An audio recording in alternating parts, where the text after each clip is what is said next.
Hello everyone, it's Jan, and I am back to share with you the card that I ended up making that inspired this element in my This Is My Country video that I've done for my niece celebrating her first year as a U.S. citizen.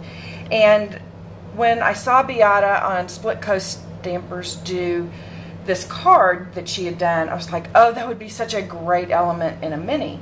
And so I did, and I put it in here with this little guy, and it has a little slide up here that creates the little easel effect.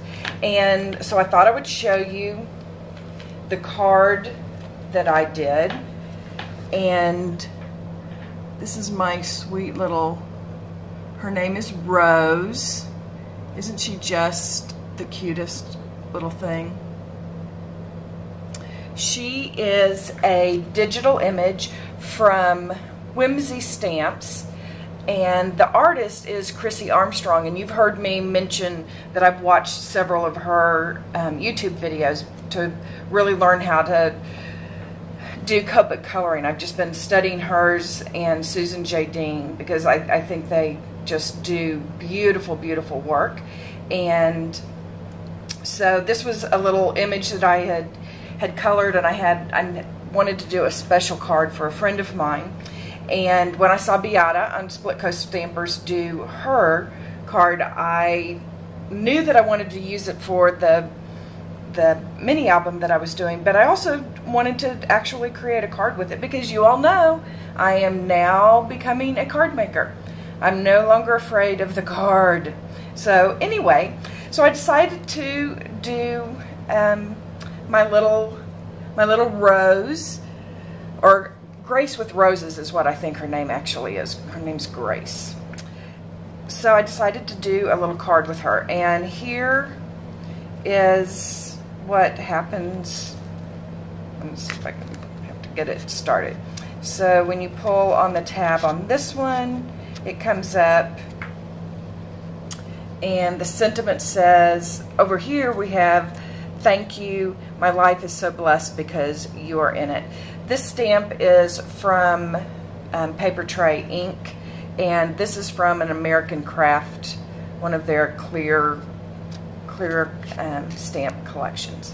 So anyway, I colored her in some beautiful colors and made her little flowers, and I just did those by those very, very, very tiny Prima flowers. I just kind of ran my embossing tool around the center to kind of make them close up into little buds, and then put some little dimensional paint in the center.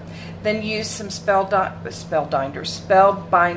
dies to make this little label that kind of shows her off, and then ran the background paper through my Cuttlebug. So let me show you when it's not so ornate. You open the card up. When it's not so ornate, you can kind of see the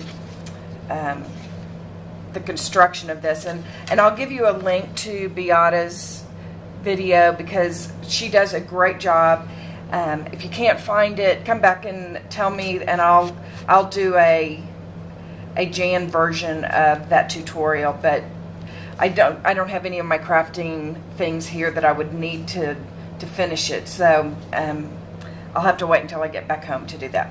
Anyway, this is the basics of the card. You actually create the card whatever size you want, and then you create a topper for it that is the exact same size. This is an A2 size, so this is 4 1/4 by 5 1/2, and you make that piece of paper, and then you cut a window in it by I came in 1 inch on either side and came up 1 inch from the bottom, and then I just came a 1/2 inch down, and you can see my lines that I have on here. So you can see where I drew my guidelines, and then I just used a straight edge and cut around that. And then I came down 1.5 inches and scored it, and I came up just 1/2 inch from the bottom and scored it there. And that lets you then fold it. I scored it, there's 3 scores, scored at the top, here, and the bottom. And then you make, let me see if I can show you here at the side. There's another piece of paper that you attach to this area right here. Okay, you know what?